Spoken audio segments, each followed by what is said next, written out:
Geriausios kokybės ir skaniausius produktus naujiems receptams perkame naujoje Elimart parduotuvėje. Čia ne tik gausus šviežių daržovių, mėsos ir pieno produktų pasirinkimas, bet ir itin malonus aptarnavimas. Kasdien čia rasite įvairių pasiūlymų ir akcijų. Mes jau išbandėme, skubėkite ir jūs.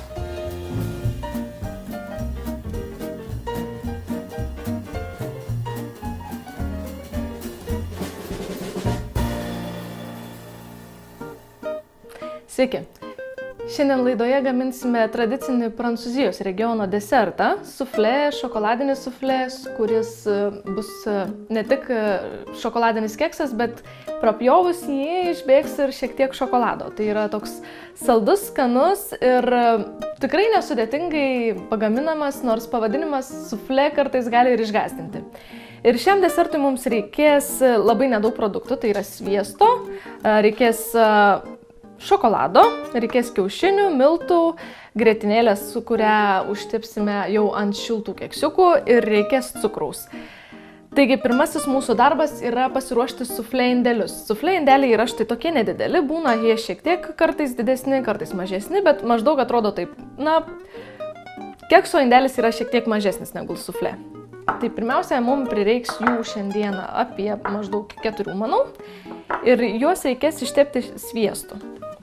Jeigu jūs namuose neturit tokio indelio ir pirmą kartą kepant suflė galbūt ir nesinori jų pirkti, tai visada galima pasidaryti iš folijos. Tai reikėtų kokių 8-9 kvadratinių folijos lakštų, kuriuos panašiai į nedidelio indelio formą išlankstome ir sudedame vieną į kitą, kad atlaikytų gan sunkią tešlą. Tai pirmasis darbas yra ištepam sviesto indelius. Galima tai daryti paprasčiausiai rankomis, aš manau, kad tai yra patogiausias būdas. Pasikabinam šiek tiek ir tepam, kad kliūtų ir ant dugno, ir ant sienelių, taip, kad tikrai galėtumėme džiaugtis lengvai išimamais pyragėliais. Tradiciškai prancūzai netgi skanina suflė, kai ištepa sviestu visą dugną, jį dar pabarsto cukrumi. Bet mes to šį kartą nedarysime, nes tikrai saldumo pakaks iš viso šokolado ir cukraus kiekio, kurį dėsime į pačią tešlą. Sekantis darbas, kai jau ištepėme suflė indelius, lydysime šokoladą kartu su sviestu. Ta padaryti nėra sudėtinga, tai reikia indo, į kurį gabalėliai sudėsime maždaug 160-170 gramų juodo šokolado, kuriame yra kakavos apie 70%, gali būti ir 65%, bet ne mažiau, nes tuomet šokoladas nebetinkamas būtent šio deserto gamybai. Taigi sulaužome šokoladą tokiais nedideliais gabalėliais ir jam į draugiją sudėsim sviestą. Sviesto reikės mums apie 125 gramus. Žinoma, dalį to sviesto mes panaudojome ir indelių paruošimui. Sviestą taip pat šiek tiek pasmulkinam, kad jis lengviau tirptų kartu su šokoladu. Štai taip. Tai keliaujame prie dar vieno indo, yra štai toks puodelis, į kurį turi įtilpti mūsų indas su šokoladu ir sviestu ir nesiekti dugno, nes mes dabar jį užpildysim, aš jau užvirinau vandens šiek tiek.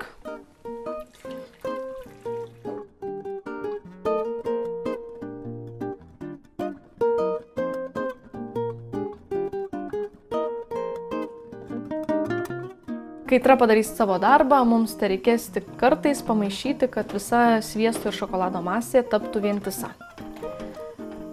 O kol visą tai tirpsta, mes pasiruošime ir kiaušinius. Šiam desertui mums iš viso reikės 6 kiaušinių, bet tik 3 trynių.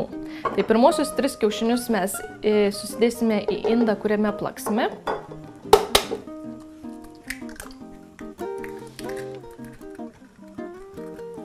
Štai taip. Geriausia rinktis, žinoma, kuo šviežesnius kiaušinius, kaip ir bet kokiam kitam patiekalui.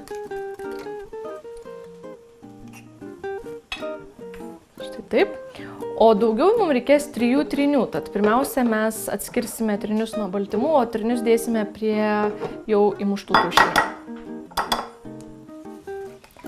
Aš baltymus mėgstu atskirti tiesiog pačiu paprasčiausiu būdu, be didelių įmantrysčių.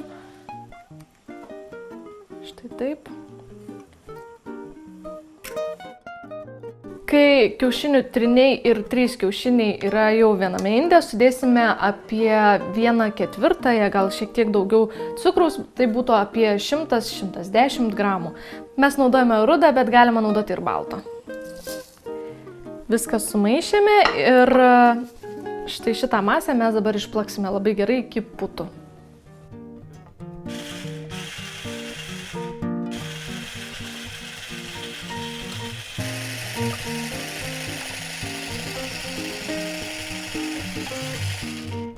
Tai mūsų sviestas ir šokoladas jau išsilydė, todėl mes jį atsinešime čia ant lentutės, kadangi puodas yra gan įkaitęs.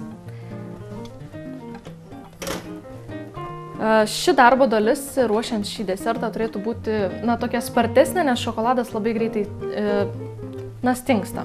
Tai mes dar šiek tiek jį pamaišome, kad tokia graži, lygi masė štai.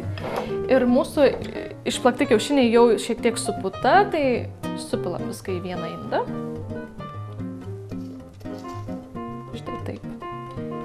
Ir dabar labai gražiai, lengvai išmaišome, prilaikydami šiek tiek tą įkaitusi mūsų puodą. Tai masė irgi turėtų tokia gan vientisa tapti.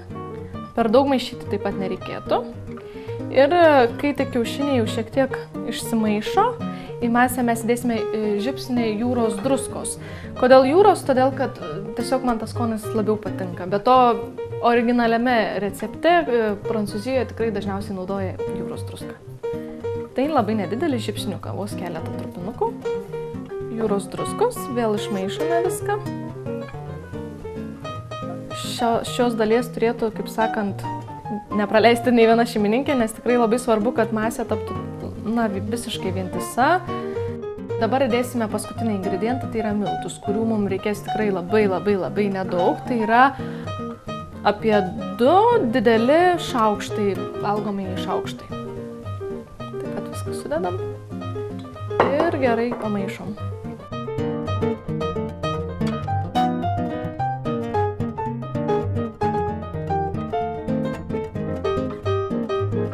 Tai mūsų tešla iš tikrųjų štai tokia, tirštoka. Ir dabar paskutinis darbas - supilstyti į suflė indelius.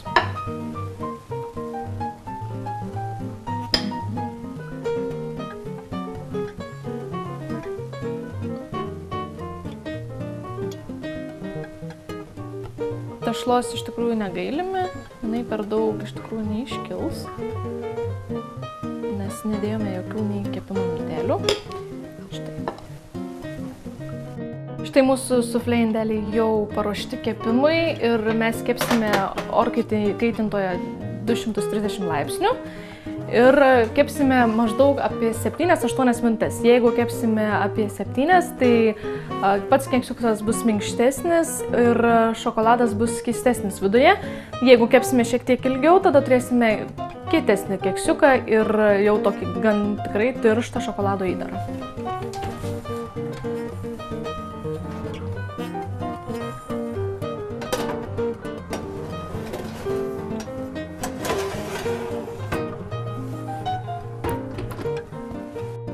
Labai gražus, iškilę, šokoladiniai, kvepia labai skaniai.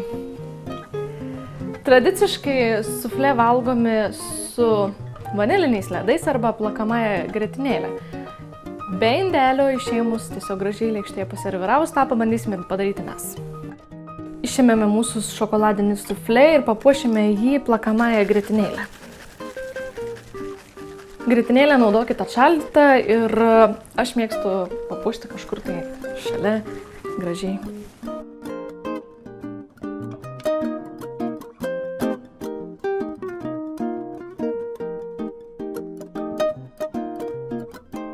Tai mūsų suflė jau paruošti, yra įvairūs serviravimo būdai, kaip ir sakiau, galima tiesiog įdėjus lėkštę, uždėti šiek tiek plakamosios grietinėlės ir vaišinti svečius arba ant to paties indelio papuošti irgi plakamąją grietinėlę. Šiandien gaminsime dar ir vieną labai skanų patiekalą, tai yra vištiena pesto padaže kartu su makaronais.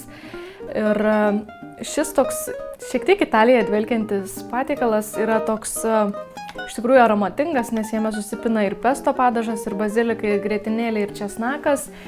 Ir tikrai tinka ir sekmadienio pietums, ir kada norisi greitos vakarienės, kad ir paprastą darbo dieną. Tad mums reikės vištienos filė, kurią pjaustysim gan smulkiai.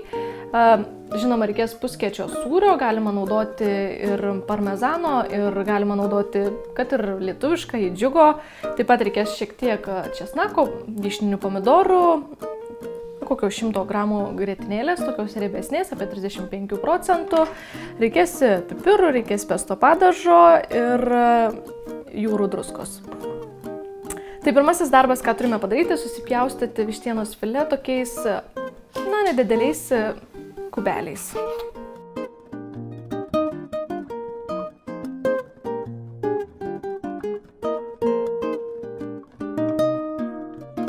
Vištieną jau susipjaustėme, iš tikrųjų tokiais nedideliais gabalėliais, kubeliais, kaip išeina.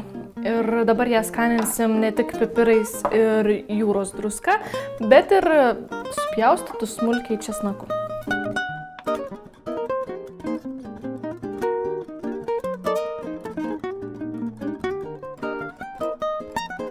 Vištieną jau sumaišėme su česnakais, kuriuos supjaustėme. Įdėsime šiek tiek aitriosios paprikos, tokių prieskonių aštresnių. Galima naudoti ir paprastą pipirą, kas nemėgsta aštresnio maisto. Štai taip ir įdėsime keletą žiupsnių jūros druskos. Ir viską sumaišome, kad prieskoniai tolygiai pasiskirstytų su vištiena.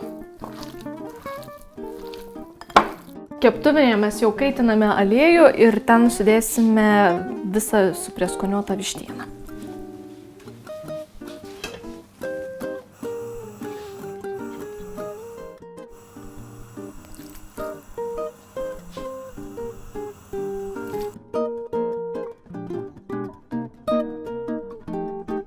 Vištieną dabar mes kol kas vieną pačią keptuvėje pakepinsime, kol apskrus iš abiejų pusių.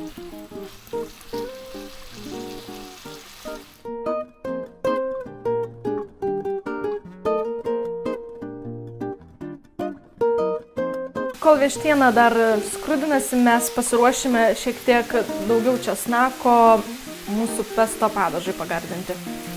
Mes pesto padažą, žinoma, jau pirkome padarytą, bet česnakas pridės dar tokio aitrumo, šiek tiek tokio stipresnio skonio.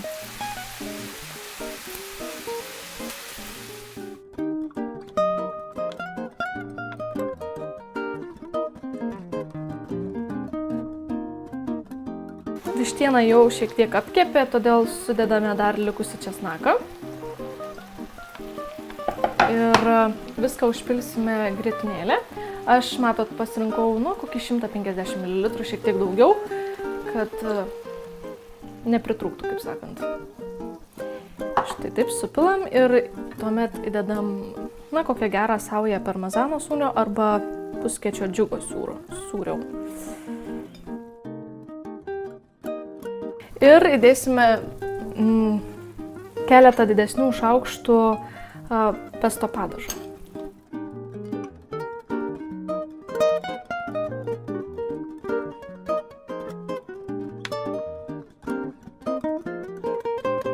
Taigi dabar, kai jau visas pesto mišinys padarytas ir vištieną kokias 5 minutės patroškinsime šitame mišinyje.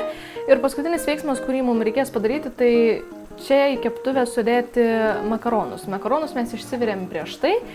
Paprasčiausius forma gali būti tiesiog kokia jūs mėgstate. Ir kriauklytės, ir vamzdeliai, ir paprasti spagečiai.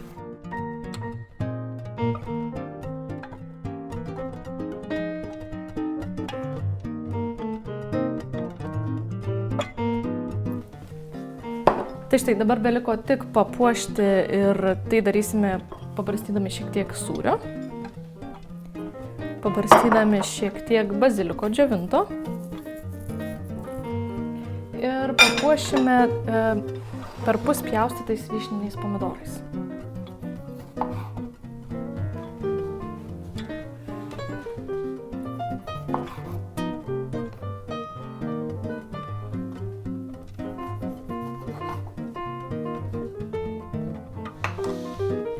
Tai štai, vištiena su pesto padažu paruošta, tai reikia tik ragauti.